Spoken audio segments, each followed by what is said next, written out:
अध्यक्ष महोदय, आणि मग अशा अवस्थेमध्ये अध्यक्ष महोदय, ही सारी जी जबाबदारी आहे ही तुमची जबाबदारी नाही आहे?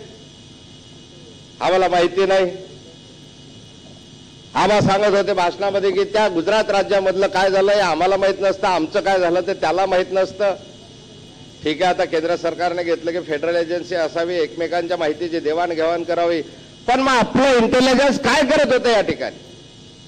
आणि अध्यक्ष महोदय, राज्यातली माहिती तुम्हाला कलेक्ट करता येत नसेल, मी समजू शकतो की त्या राज्याने तुम्हाला दिली नसेल, पण अध्यक्ष महोदय, या राज्यामध्ये मुंबई पोलीस आयुक्तालयातली माहिती तरी महाराष्ट्र पोलीस आयुक्तालयाकडे पोहोचते का?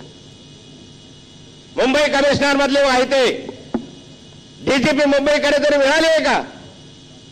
अध्यक्ष महोदय, याच याच कालखंडामध्ये राज्य गुप्त वार्ता विभागाचे पोलीस महासंचालक आणि मुंबई पोलीस कमिशनर यांचा समन्वय होता का? अध्यक्ष महोदय, राज्य गुप्त वार्ता विभागाचा प्रमुख म्हणून माझा या प्रकरणाशी संबंध नाही असं शिवानंद नावाचे जे अधिकारी आहेत त्यांनी असं जाहीर केलं होतं का? वर्तमानपत्रामध्ये ठळक अक्षरामध्ये बातमी आली की माझा काय संबंध नाही, मुंबईमधल्या घटना घडतात, मुंबईमधली माहिती जी आहे त्याच्याशी आमचा संबंध येत नाही.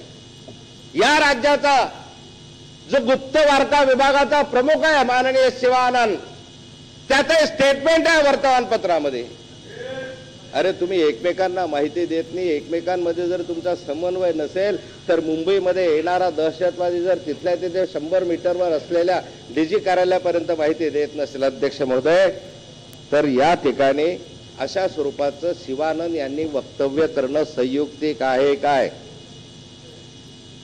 एखाद्या अधिकाऱ्यानं असं वक्तव्य करणे संयुक्तिक आहे की माझा संबंध नाही आहे? मग संबंध कुणाचा आहे? अरे ज्यावेळेस मुंबईवर हल्ला झाला, उभे राहिला झाला, कुठे ताजला असेल, कुठे नरिमनवर असेल, कुठे उटी स्टेशनला असेल, अध्यक्ष महोदय, आळारामांनी सांगितलं त्या ठिकाणी की कामटेचा याच्याशी संबंध नव्हता, तो आला. करकरेकडे हा विभाग नव्हता, ते आलेत. करकरे आले, कामटे आले. सतीश काळसकर जेवण करत होता, घरी जेवण करत असताना त्याला फोन आला तुमचा, निघा. जेवण सोडून साळसकर त्या ठिकाणी गेला अध्यक्ष महोदय. मग सारे अधिकारी बाहेरून ज्यांच्या जबाबदाऱ्या नव्हत्या ते त्या ठिकाणी आलेत. धडाधड गोळ्या मारल्या. साळसकर गेला, करकरे गेला, शिंदे गेला.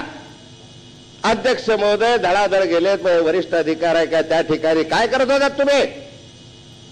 कोण वरिष्ठ अधिकारी गेला या ठिकाणी? तुमच्या जबाबदाऱ्या नव्हत्या या ठिकाणी. ज्या ठिकाणी क्राईम ब्रँचच्या संदर्भामधला वरिष्ठ अधिकारी, ज्या ठिकाणी लॉ अँड ऑर्डर सांभाळावा असा तो डीजी अधिकारी दयाल, तुमचे पोलीस कमिशनर हुसेन गफ्फूर, तुमचे डीजीपी रॉय 4 तास, 5 तास, 6 तास त्या घटनास्थळावर गेले नाहीत. मरत चालले सगळे करकरे, सगळे साळसकर, सगळे शिंदे. कुठे होते तुमचे अधिकारी? एक अधिकारी भेट द्यायला त्या ठिकाणी तयार नाही अध्यक्ष महोदय. माझ्या माहितीप्रमाणे डीजीपी या राज्याचे रॉय कंट्रोल रूम मध्ये बसले होते. रात्री 1:30 वाजेपर्यंत, 2 वाजेपर्यंत बसले होते अध्यक्ष महोदय, आणि त्या ठिकाणी बर्गर खात होते. बर्गर खात, कोल्ड ड्रिंक पित होते. एका जबाबदार अधिकाऱ्याने आणि जबाबदार माणसानं मला सांगितलं, बसलेले होते सगळे कंट्रोलला. ही अनास्था होता का? अकस होता? धडाधड एक मराठी अधिकारी मरतायत याचा त्या अकस नाही ना. माझ्या मनामध्ये तसं नाही अध्यक्ष महोदय, पण शंका याला जागा आहे.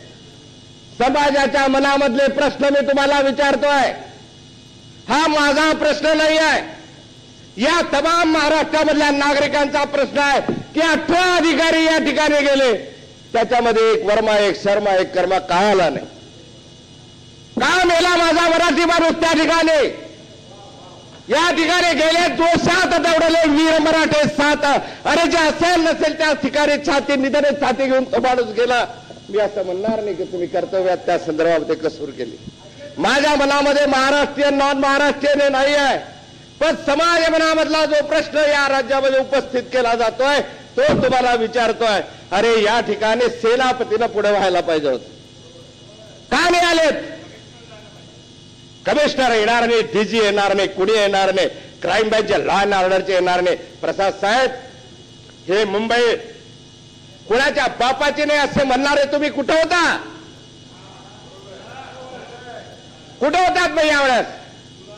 का बाहेरून आणलेत तुम्ही सगळेचे सगळे लोक? अध्यक्ष महोदय, अध्यक्ष महोदय, कुणा जातीपातीचा विषय नाही आहे, पण वरिष्ठ अधिकाऱ्यांच्या जबाबदारीचा विषय. आणि अध्यक्ष महोदय, या अशा रीतीने हल्ला झाला, शेकडे लोक त्या ठिकाणी धडाधडा खेड्या मुंग्यासारखे झाले. साहेब कुठं गेलं?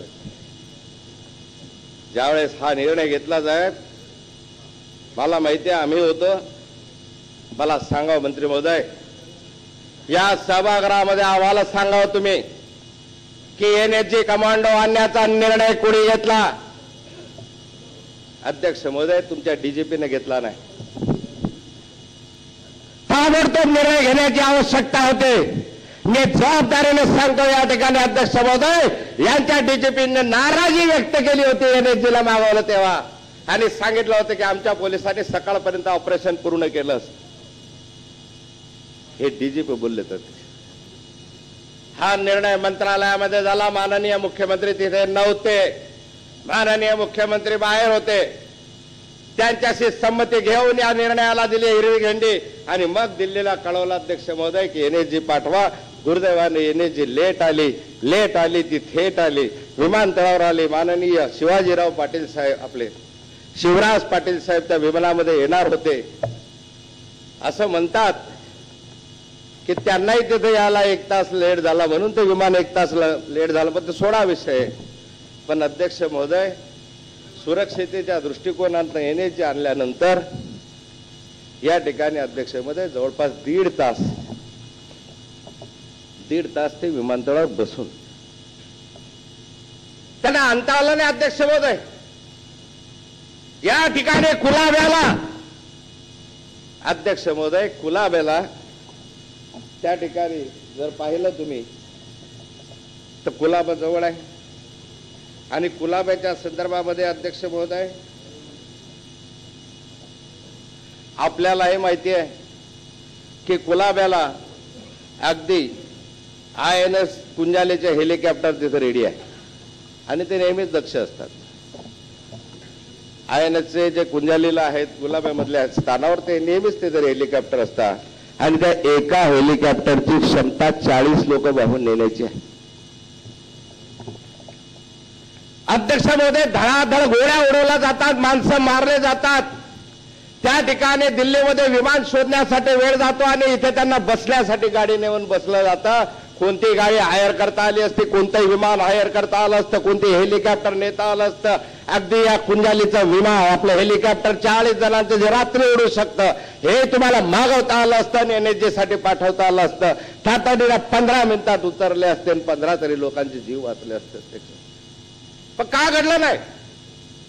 अरे शरम वाटली पाहिजे तुम्हाला की तो जीवावर उधार होण्यासाठी तो एनएसजी त्या ठिकाणी कमांडो घेऊन येतात. त्याला आमच्या बेसच्या बसेस पाठवल्या जातात अध्यक्ष महोदय, आणि त्या ठिकाणी अधिकारी जातात एअर कंडिशनर गाड्यामधून फिरतात. काळ्या पिवळ्या टॅक्स्या काय, बेसच्या बसेस काय, गेले ठीक आहे, तातडी होती आलेत, पण कमीत कमी एवढं शौर्य गाजवल्यानंतर नेत्यांनाही परत त्या बसमध्ये न्यावे तुम्ही. त्यांना विमानतळात सोडताना त्याच बसेस दिसल्या, तुम्हाला कधी लक्झरी नाही दिसले? अरे ज्यांनी या उभ्या मुंबईला वाचवलं, जीवावर उधार होऊन वाचवलं, जे शहीद झाले त्या ठिकाणी, त्यांच्यासाठी एवढी व्यवस्था करता आली नाही पाटील साहेब तुम्हाला? ही उदासीनता आहे आपली. अध्यक्ष महोदय, हे जे झालेलं आहे या संदर्भामध्ये समाजाच्या मनामध्ये अनेक प्रश्न आहेत. का घडलं असं? का तुम्ही अशी वर्तवणूक त्यांना दिली अध्यक्ष महोदय? आणि अध्यक्ष महोदय, माझा प्रश्न आहे या ठिकाणी, सरकारला प्रश्न आहे अध्यक्ष महोदय, की शस्त्र खरेदी करता अर्थसंकल्पात तरतुदी केली असताना डीजेने शस्त्र खरेदीचा प्रस्तावाचा पाठपुरावा का केला नाही? हे टेंडर काढलं पाहिजे, ते टेंडर 2002 पासून 2002 पासूनची माहिती मला तुम्ही दिली आहे, माहितीच्या अधिकारानं. अध्यक्ष महोदय, कित्येक ठिकाणी साहित्य खरेदीची परवानगी दिली, बजेटमधून काही प्रोव्हिजन झाल्या, पाईपलाईन मध्येच आहे, पण अजून आलं नाही अध्यक्ष महोदय. आणि अध्यक्ष महोदय, आपले अधिकारी गेलेत, खालचे अधिकारी गेलेत आणि वरचे अधिकारी पत्रकार परिषद घेण्यामध्ये. या देशाचे गृहमंत्री माननीय पी चिदंबरम त्यावेळेस गृहमंत्री झालेत आणि दुसऱ्या दिवशी त्यांनी फोन करून डीजी राव यांना सांगितलं की प्रसिद्धी माध्यमांना वेगवेगळ्या बातम्या देऊ नका, पण बातम्या येतच राहिल्या, ही जबाबदारी कुणाची? कोण आहे? या ठिकाणी त्या कसाबचं स्टेटमेंट लिहिलं जातं, तो कसा पोलीस कस्टडीमध्ये स्टेटमेंट देतो आणि ते स्टेटमेंट जसं तसं वर्तमानपत्रामध्ये छापून येते. हे कोण देत आहे? यामुळे तपासाला अडथळे येत नाहीत, समाजामध्ये उद्रेक होणार नाही आहे. हे स्टेटमेंट तुम्ही जर दररोज प्रसिद्ध करायचे नसते तर चमकेश म्हटलंय गोपीनाथ मुंडे साहेबांनी, बरोबर नाही आहे.